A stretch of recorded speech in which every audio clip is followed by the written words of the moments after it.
Hello students, हमने अपनी last class में स्क्वायर एंड स्क्वायर रूट्स का चैप्टर हम कर रहे थे और उसमें हमने परफेक्ट स्क्वायर्स किया था।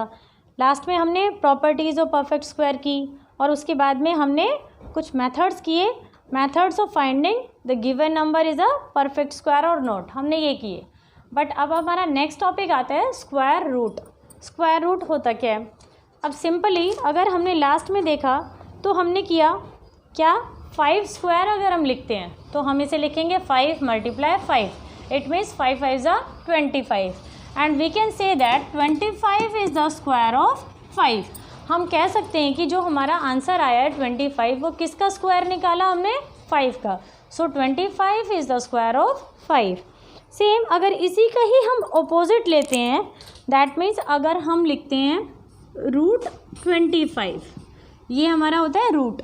अगर हम लिखते हैं रूट 25, सो इट मीन्स हमारे पास क्या हो जाएगा, रूट 25 अगर हम लिखते हैं तो हम लिख सकते हैं स्क्वायर रूट 5 × 5। इट मीन्स हम 25 को कन्वर्ट करके लिख सकते हैं 5 × 5 में, मल्टीप्लाई में। अब इसको और नेक्स्ट स्टेप में हम कैसे लिख सकते हैं? हम लिख सकते हैं स्क्वायर रूट और ये 5 का हम स्क्वायर लिखेंगे क्योंकि 5 यहाँ पे 2 टाइम्स रिपीट हुआ है और जो स्क्वायर होता है वो हमारा लास्ट में रूट से कैंसिल हो जाता है और ये आ जाएगा 5। जो हमारे ये रूट होता है ना, इसकी वैल्यू होती है 1/2 नॉर्मली, इस रूट की वैल्यू 1/2। तो अगर हम इसे लिखते हैं 5 स्क्वायर का रूट तो ये हो जाएगा 5 स्क्वायर और अगर हम रूट को रिमूव करते हैं तो ये हो जाएगा 1/2।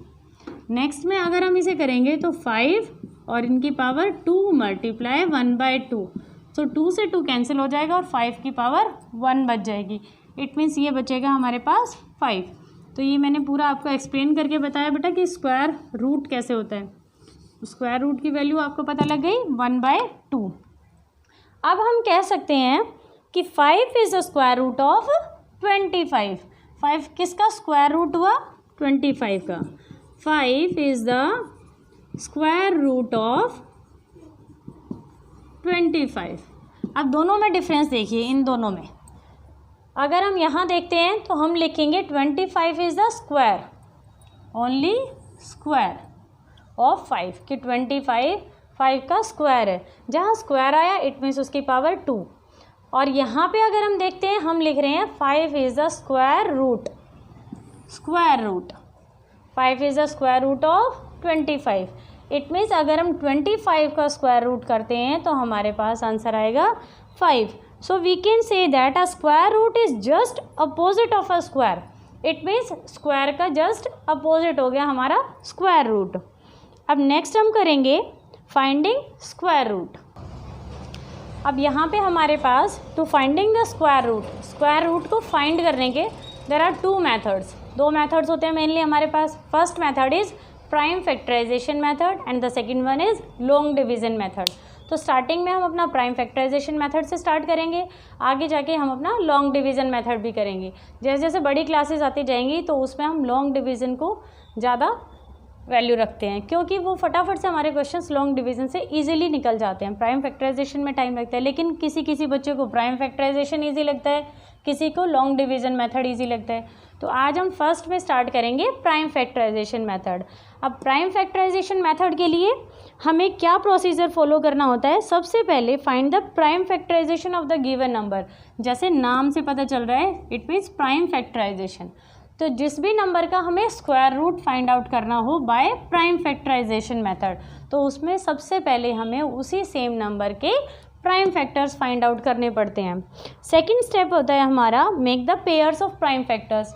उन प्राइम फैक्टर्स के हमें पेयर निकालने पड़ते हैं, बनाने पड़ते हैं। The third step is take 1 factor from each pair and multiply them. और जो हमने पेयर्स बनाए हैं उसमें से एक एक फैक्टर को हम कॉमन लेंगे और उनको हम मल्टीप्लाई करेंगे। तो जो हमारा ऑब्टेन्ड प्रोडक्ट आएगा वो हमारा रिक्वायर्ड स्क्वायर रूट हो जाएगा। So let's take an example. हम एक छोटा सा एग्जाम्पल लेते हैं।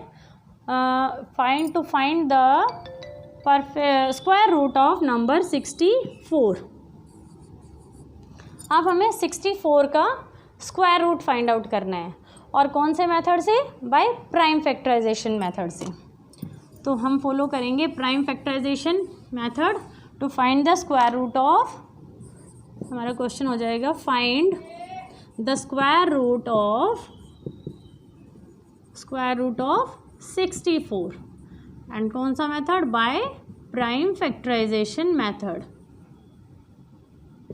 ओके, तो अब हम इसे सॉल्व करते हैं इस क्वेश्चन को। सॉल्यूशन में सबसे पहले हमने क्या निकालना होता है, first step is to find out the prime factors of the given number.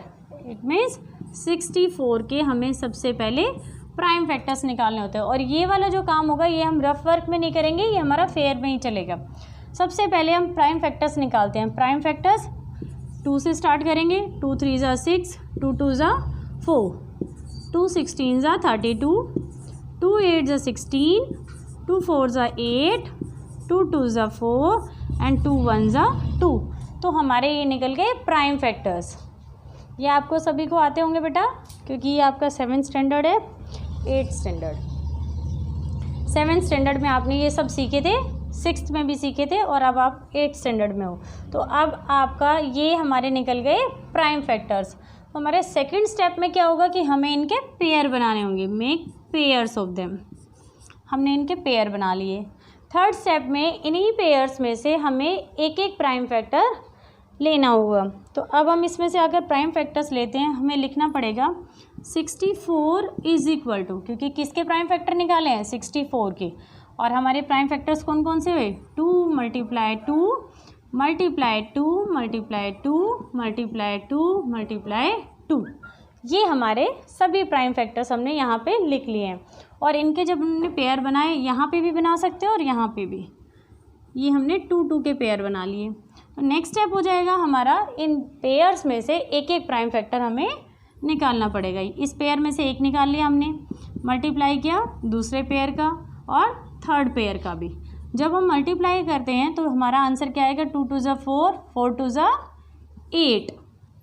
अब हम इसे लिखेंगे कैसे, तो ये जो हमारे पूरे फैक्टर्स आए इनको हम रूट के अंदर लिखेंगे। हम इसे लिखेंगे 64 root is equal to 8। It means हमारे पास प्रॉपर आंसर आया 8 is the square root of 64। So hence our answer is 8 is the square root of 64। 64 का स्क्वायर रूट आया तो कितना आया, 8। यही हमारा मेथड फॉलो होगा। आपको इसी अकॉर्डिंग बहुत सारे क्वेश्चंस की प्रैक्टिस करनी पड़ेगी। आप जितनी प्रैक्टिस करोगे उतना ही आपको फटाफट से क्वेश्चन क्लियर होता चला जाएगा। तो आज हम यही वाला मेथड करने वाले हैं, square root by prime factorization methods. So that's all for the day, students. Have a nice day.